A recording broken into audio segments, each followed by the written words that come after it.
Good morning, students. I hope you are good at your side. This is your political science class.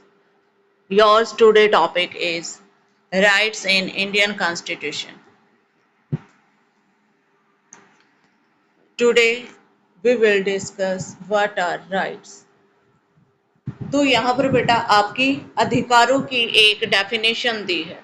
Rights are reasonable claim as recognised by the society and guaranteed and protected by law. तो यहाँ पर आपको तीन चीजें जानना जरूरी होगा. Reasonable claim मतलब कुछ ऐसा दावा होना चाहिए जिसको सोसाइटी स्वीकार करे. अगर कोई बोले कि मर्डर करना उसका राइट है तो ये सही नहीं होगा, क्योंकि कोई भी सोसाइटी इस तथ्य को रिकॉग्नाइज नहीं करेगी, सोसाइटी ऐसी भावना को एक्सेप्ट नहीं करेगी. तो सोसाइटी के द्वारा इनको रिकॉग्नाइज भी होना चाहिए. Guaranteed and protected by law यानी कि जो कानून है उसके द्वारा उस चीज को मान्यता होनी चाहिए. तो इसे क्या कहा जाता है? राइट्स. अब एग्जांपल दिया है जैसे human right, natural right, moral rights, legal rights etcetera. Human right है जो मानव अधिकार है, नेचुरल राइट आप सबको पता है प्राकृतिक अधिकार है, मोरल राइट्स नैतिक अधिकार है, लीगल मतलब कानूनी अधिकार है. तो यहाँ पर जो बिल ऑफ राइट्स क्या है? A list of rights mentioned and protected in the Constitution is called the Bill of Rights. एक लिस्ट है अधिकारों की जिनको प्रोटेक्ट किया गया है कॉन्स्टिट्यूशन के द्वारा, उसे ही बिल ऑफ राइट कहा जाता है. A bill of right prohibit government from thus acting against the right of the individual and ensure a remedy in case them is violation of these rights. अगर कोई भी इनका उल्लंघन करता है तो गवर्नमेंट इनको प्रोटेक्ट करेगा, प्रोहिबिट करेगा कि कोई भी व्यक्ति के अधिकारों का हनन ना करे. ये बिल ऑफ राइट्स है. बिल ऑफ राइट हमने अमेरिका के कॉन्स्टिट्यूशन से लिए.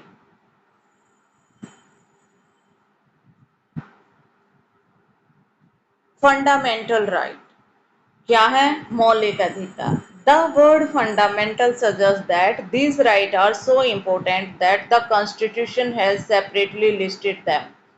जो वर्ड फंडामेंटल ये सजेस्ट करता है कि जो ये राइट है बहुत ही इंपॉर्टेंट है और संविधान में अलग से इनको सूचीबद्ध किया गया है. And made special provision for this their protection. और इनके लिए स्पेशल प्रोविजन किया गया है ताकि इनको प्रोटेक्ट किया जा सके. आप सबको पता है बेटा आर्टिकल 32 में ये प्रोटेक्शन का प्रोविजन डाला गया. While ordinary legal right are protected, जबकि जो साधारण कानूनी अधिकार होते हैं उनको भी प्रोटेक्ट किया जाता है, एनफोर्स किया जाता है ऑर्डिनरी लॉ के द्वारा, यानी कि जो साधारण कानून होते हैं. लेकिन फंडामेंटल जो राइट है उनको प्रोटेक्ट किया जाता है और संविधान के द्वारा उनको गारंटी दी जाती है कि इनको प्रोटेक्ट किया जाएगा. Ordinary law may be charged by the legislature by ordinary procedure of making. तो जो साधारण कानून होते हैं उनको चेंज भी किया जा सकता है लेजिस्लेचर के द्वारा साधारण प्रोसेस के आधार पर, जो लॉ मेकिंग प्रोसेस है. बट जो फंडामेंटल राइट हैं इनको आप कॉन्स्टिट्यूशन में अमेंडमेंट के द्वारा ही बदला जा सकता, चेंज किया जा सकता है. इसके अलावा इसको चेंज नहीं किया जा सकता. No organ of government can act in a manner that violate them. कोई भी जो ऑर्गन है, आप सबको पता है 3 ऑर्गन है गवर्नमेंट के, उनको कोई भी इनका उल्लंघन नहीं कर सकता. Judiciary has the power and responsibility to protect the fundamental right from violate by all action of the government. जो जुडिशरी है उसी को ये पावर है कि वो इस बात के लिए रिस्पॉन्सिबल है कि जो फंडामेंटल राइट है उनका उल्लंघन यहाँ तक कि गवर्नमेंट के एक्शन से भी ना हो. अगर गवर्नमेंट इन अधिकारों का उल्लंघन कर रही है तो यहाँ पर रिस्पॉन्सिबिलिटी है कि जुडिशरी उनको प्रोटेक्ट करे. They are so important that an individual can directly approach the Supreme Court for the violation of the fundamental right. ये इतने इम्पोर्टेंट हैं कि अगर किसी भी व्यक्ति के जो अधिकार हैं अगर वो वायलेट हो रहे हैं तो सुप्रीम कोर्ट जो है वो इनके लिए प्रोटेक्ट करेगी। अगर फंडामेंटल राइट का कहीं भी उल्लंघन हो रहा है तो वो व्यक्ति सीधा सुप्रीम कोर्ट में अप्रोच कर सकता है। However, fundamental right are not absolute और unlimited right. लेकिन फंडामेंटल जो राइट हैं वो अनलिमिटेड राइट नहीं है। Government can put reasonable restriction on the exercise of our fundamental right. Government reasonable restriction fundamental right पे लगा सकती है। Classification of fundamental right. तो यहाँ पर हम देखते हैं कि फंडामेंटल राइट को कितने पार्ट्स में बांटा गया।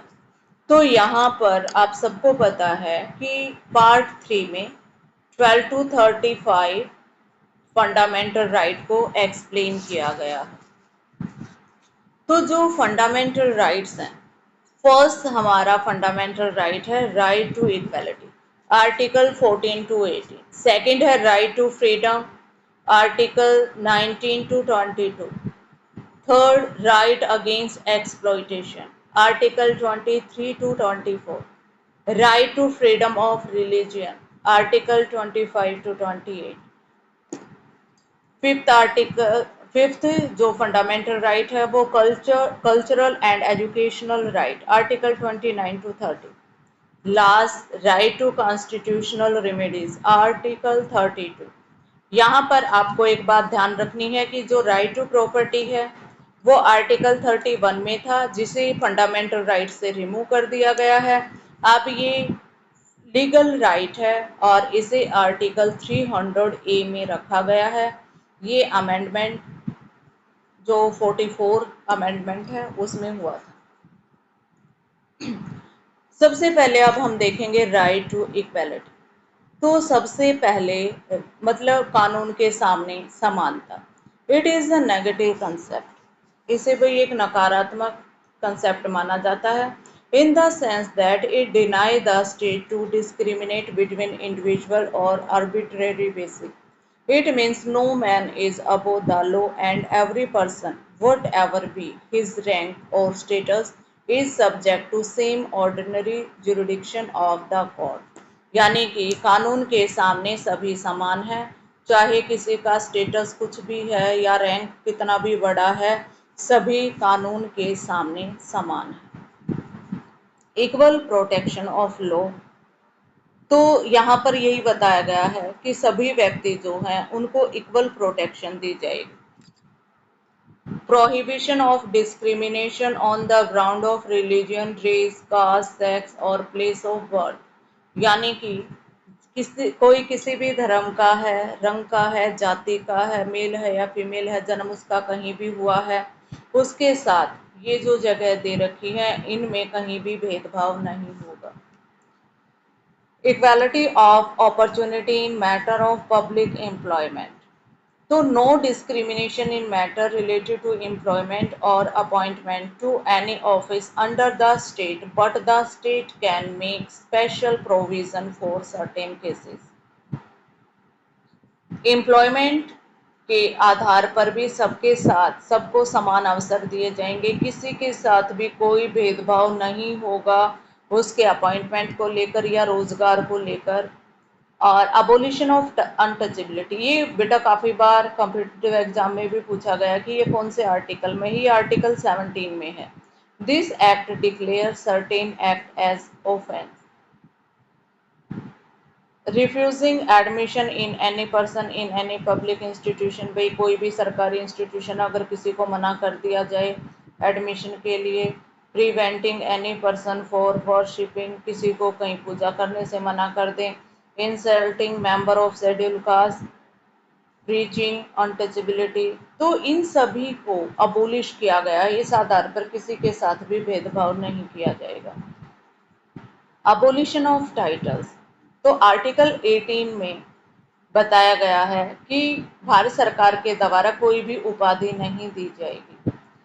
Are Bharat Ratna, Padma Vibhushan, Padmashri etcetera are violative of article 18। लेकिन बेटा यहाँ पर ये बताया गया था संविधान में कि अगर किसी के को भी ये भारत रत्न या ये पद्म भूषण दिया जाता है तो वो समानता के आधार पर दिया जाएगा, जिसने वो अचीवमेंट की है उसके आधार पर किसी के साथ कोई भेदभाव नहीं किया जाएगा, समानता के आधार पर ये दिए जाएंगे। तो आज इसी के साथ ये वीडियो समाप्त होती है। Thank you, have a nice day.